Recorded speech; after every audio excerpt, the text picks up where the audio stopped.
Isang karangalan ang iniuwi ng Kapampangan teacher mula sa Porac, Pampanga sa kauna-unahang DepEd TV Awards, kung saan kinilala ang mga natatanging pagganap bilang teacher broadcasters at production teams ng mga programa. Pinarangalan ng 44 na taong gulang na si Teacher Marilyn Escoto mula sa Pulong Masle National High School bilang DepEd TV National Teacher Broadcaster, Jury's Choice Awardee at national winner sa DepEd TV Philippines for Best Children's Program.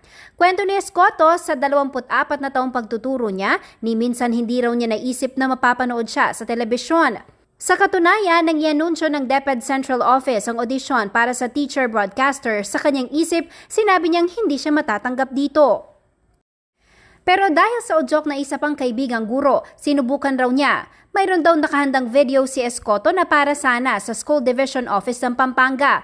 At sa libu-libong guro na nag-audition sa bansa, isa siya sa mapalad na napili. Unang pagkakataon po, parang hindi ko pa po sinubukan. Sabi ko baka hindi ako tanggapin dito kasi nga po gaya ng nabanggit ko, hindi po ako ganun nakabihasa o karunong na humarap sa camera.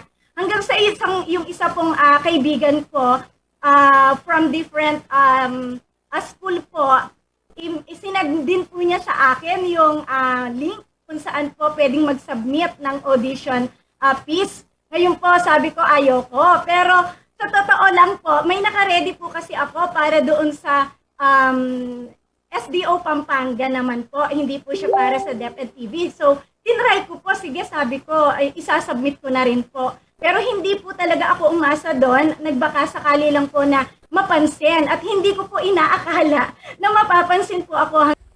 Dahil sa pandemya, iba't ibang mode of learning ang pinatupad ng Kagawaran ng Edukasyon para may pagpatuloy ang pag-aaral ng mga estudyante. Mayroong modular, online at radio and TV-based learning.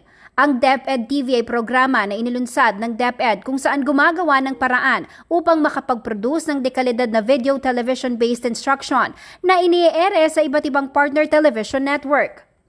Malaking adjustment raw ang ginawa ng bawat production team makapag-produce lamang ng dekalidad na video lesson. Dumaan din daw siya sa pagsasanay mula sa mga batikang broadcast journalist sa bansa upang mas maging epektibong teacher broadcaster. Dahil sa karanasang ito, marami rin daw natutunan si Escoto, bagay na kanyang labis na ipinagpapasalamat.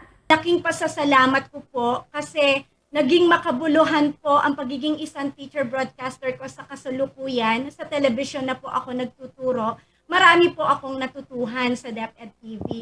Hindi po naging madali sa umpisa, pero sa pamamagitan po ng puspusan training ng ating mga batikang broadcast journalist, natulungan po tayo na maging mahusay sa pagsulat ng script. Nahubog po yung ating talento sa harap ng camera, pagharap po sa camera yan. Sa tulong po nila, nadagdagan po yung ating kaalaman.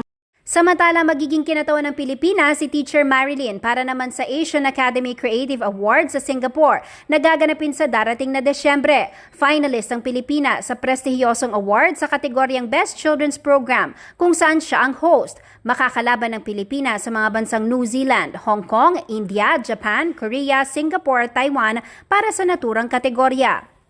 At ang tanging hiling po namin ay panalangin na sana po ay masungkit po natin ito.